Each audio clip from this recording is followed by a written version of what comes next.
बड़ी खबर बीजापुर और कांकेर में 30 नक्सली ढेर हुए हैं। मारे गए सभी नक्सलियों के शव बरामद कर लिए गए। बीजापुर लाए गए 26 नक्सलियों के शव। आज कांकेर लाए जाएंगे 4 नक्सलियों के शव।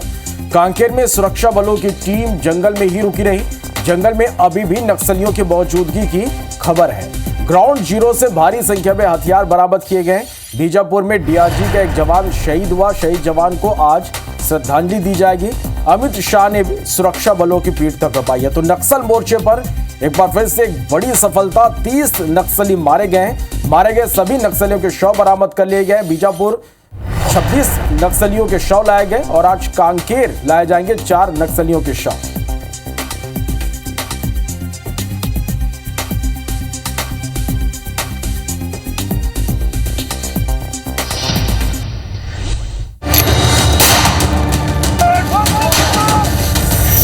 बस्तर में लाल आतंक पर फिर से बड़ा प्रहार। नक्सल फ्रंट पर जवानों ने दी बड़ी चोट।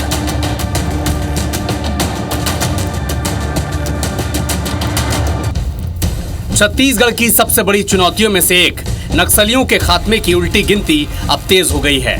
मार्च 2026 तक प्रदेश को नक्सल मुक्त बनाने की दिशा में गुरुवार को बड़ी सफलता मिली।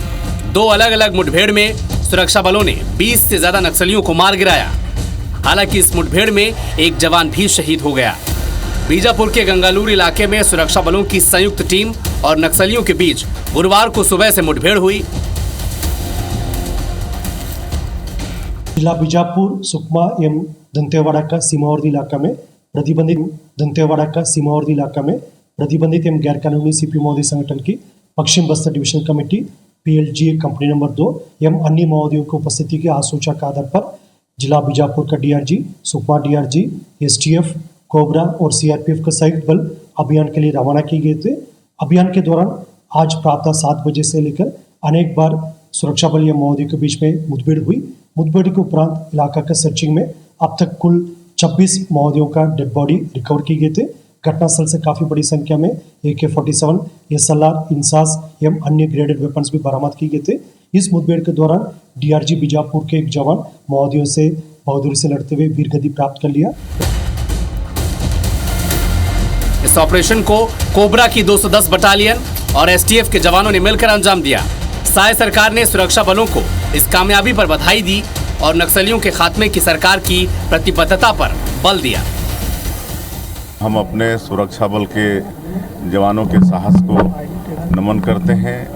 लगातार बहुत मजबूती के साथ वो लोग लड़ाई लड़ रहे हैं। बिल्कुल अब ज़्यादा समय नहीं लगने वाला है और हमारे माननीय गृह मंत्री जी का भी संकल्प है कि 31 मार्च 2026 तक पूरे देश से नक्सलवाद को समाप्त करना है। मैं इसके लिए DRG के जवान और बस्तर फाइटर्स के जवान और बीजापुर के सभी पूरी टीम को हृदय से शुभकामना देता हूँ। आने वाले समय में समूचा बस्तर लाल आतंक से मुक्त होगा। आप भी किसी शाम इंद्रावती नदी के किनारे आराम से बैठकर चाय पी पाएंगे। लगातार हमारे जवानों का हौसला बुलंद हुआ है। लगातार सबके संयुक्त प्रयास से आज इतनी बड़ी सफलता मिल रही है और निश्चित तौर पे आने वाले समय में हमारा पूरा छत्तीसगढ़ नक्सल मुक्त की दिशा में आगे बढ़ रहा है। साय सरकार ने जब से छत्तीसगढ़ की कमान संभाली है, नक्सलियों पर दबाव बढ़ा है। सुरक्षा बलों के कई कैंप नक्सलियों के गढ़ में ही बनाए गए हैं, जिसका फायदा सुरक्षा बलों को मिला है। नक्सलियों के गढ़ में घुसकर उन्हें चुनौती दी जा रही है। यही वजह है कि अब तक कई बड़े एनकाउंटर को अंजाम दिया गया है। साय सरकार के आने के बाद अब तक 300 से ज्यादा नक्सली ढेर हो चुके हैं, जबकि 2025 में ही 100 से ज्यादा नक्सलियों को सुरक्षा बलों ने मार गिराया है। अगर सुरक्षा बलों को इसी तरह सपोर्ट मिलता रहा तो वो दिन दूर नहीं जब केंद्रीय गृह मंत्री अमित शाह की 2026 तक नक्सलियों के खात्मे का टारगेट पूरा कर लिया जाएगा। Bureau report IBC 24। चलो, तो नक्सल मोर्चे पर एक बड़ी ये सफलता है। 30 नक्सली मारे गए और अपडेट के साथ बीजापुर से संतोष तिवारी हमारे साथ लाइव जुड़ गए हैं। कांकेर से अमित चौबे हमारे साथ लाइव जुड़ गए हैं। संतोष के पास चलते हैं बीजापुर। संतोष, एक बड़ी सफलता मिली, 26 नक्सली यहां पर मारे गए हैं। सभी नक्सलियों के शव ले आए गए हैं क्या? जो नक्सली मारे गए उनकी शिनाख्त भी हो चुकी है क्या? अपडेट इस पूरे मुठभेड़ पर। कल जो पुलिस और माओवादियों की जो मुठभेड़ हुई थी, जिसमें लगभग 26 माओवादी माओवादियों के 100 घटने से बीजापुर लाया गया है। बीजापुर नई पुलिस लाइन लाया गया है। अभी उनकी शिनाख्ती की कार्रवाई चल रही है। 10 बजे तक उनकी शिनाख्ती की कार्रवाई हो जाएगी। आपको बता दूं, इसमें एक जवान जो शहीद हो गए थे, शहादत जवान का भी लगभग 10 बजे उनको अंतिम सलामी दी जाएगी। और आपको बता दूं कि जो डीआरजी के जवान थे राजू, जो शहादत हुए हैं, उनको भी सलामी दी जाएगी। इन सारी चीजों को लेकर भी तैयारी चल रही है।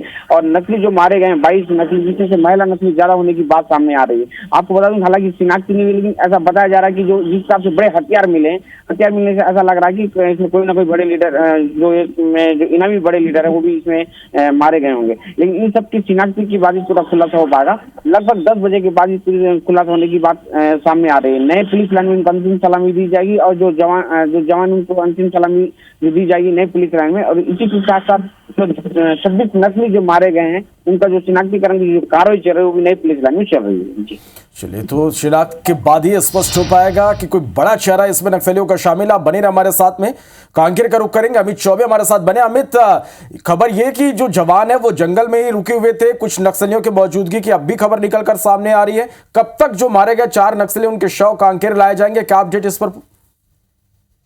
देखिए, रात में जवान जंगल में ही मौजूद थे और जवानों की जो है वापसी का सिलसिला शुरू हो चुका है। लगभग कुछ ही देर के बाद जो है छोटे बेटिया थाना इलाके में जवान जो वापस पहुंचेंगे और जो नक्सली हैं चारों, उनके साथ उनकी डेड बॉडी को भी पहले छोटे बेटिया लाया जाएगा, उसके बाद गाड़ी के माध्यम से उनको कांकेर लाया जाएगा। कांकेर में पहुंचने के बाद ही उनकी शिनाख्ती की कार्रवाई की जाएगी। हालांकि ये जो है अभी कुछ समय और लगेगा उनको, क्योंकि जंगल का रास्ता है, काफी सघन वन एरिया है, जवानों को पैदल आना है। और जो डेड बॉडी है उनको आप जानती हैं कि उनको लाद कर लाते हैं, तो थोड़ा समय लग सकता है। लगभग 1 घंटे के अंदर ये छोटे बेटिया इलाके में पहुंच जाएंगे। उसका गाड़ी के माध्यम से इनको कांकेर लाया जाएगा, जो नक्सली उनकी डेड बॉडियों को, और उसके बाद शिनाख्ती की कार्रवाई की जाएगी।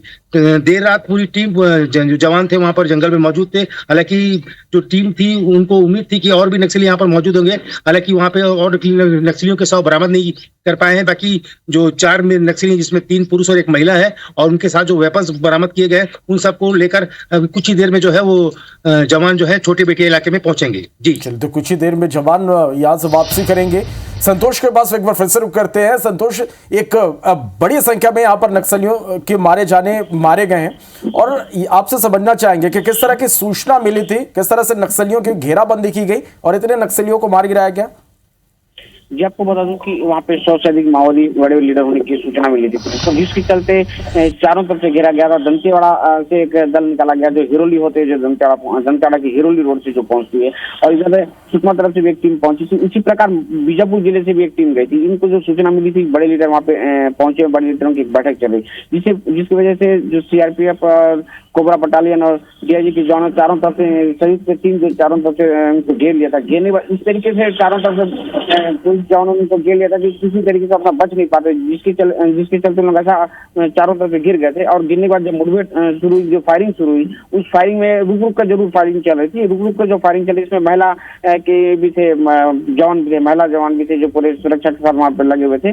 और इन सारी चीजों को लेकर जब जो दोनों के बीच मुठभेड़ जब हुई थी, मुठभेड़ में पहले तो रुक रुक कर जब फायरिंग चली, पहले 2 माओवादी मारने में इनको सफलता मिली थी, लेकिन जब धीरे धीरे बढ़ता गया तो देखा गया कि 22 नकली मारने में इनको सफलता मिली थी। और 22 माओवादी जो मारे गए हैं, और इन लोगों की जो एक रणनीति जो बनाई थी पुलिस के बड़े अधिकारी, डीआईजी और एसपी साहब, उसके अलावा जो बस्तर के आईजी साहब, इनका जो रणनीति बनाई थी, इनके रणनीति की सफलता नजर आई। और क्योंकि ऐसी भी एक ऐलान हो चुका है कि केंद्रीय मंत्री जी ऐलान किए थे कि 2026 के माओवादी खात्मा कर दे देंगे, उसको लेकर जो रणनीति बनाई जा रही है, रणनीति कहीं ना कहीं कारगर साबित हो रही है। क्योंकि इस 22 नकली मारे जाने के पहले कई बड़े माओवादियों ने आत्मसमर्पण किया था।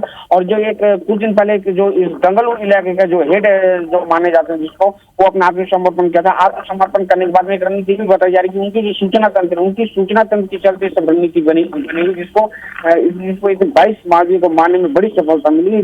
और 22 माओवादियों के साथ में जो हथियार बरामद हुआ है, AK-47 जैसे हथियार जो बरामद, इसके गोला बारूद जो बरामद हुए, इससे जरूर अंदाजा लगाया जा रहा है कि बड़े से बड़े माओवादी वहाँ पे शामिल रहेंगे इस बैठक में, जिसको पुलिस को सफलता मिली। जो 22 माओवादियों को मारने में पुलिस को जो सफलता मिली है, इस हथियार के साथ अंदाजा लगाया जा रहा है कि इसमें कोई ना कोई बड़े इनामी नकली भी होंगे, लेकिन इनकी शिनाख्त के बाद ही पता चल पाएगा। लेकिन इनकी जो रणनीति थी, माओवादियों की जो रणनीति जो पुलिस को पता चली थी, पुलिस की सूचना तंत्र धीरे धीरे मजबूत होते जा रहा है, जिसको लेकर पुलिस को अहम सफलता मिलती जा रही है। चलिए, तो आप नजर बना के रखिएगा दोनों, हर एक अपडेट और तस्वीरें हम लगातार दर्शकों तक पहुंचाते रहेंगे। फिलहाल के लिए बहुत शुक्रिया इस पूरी जानकारी के लिए।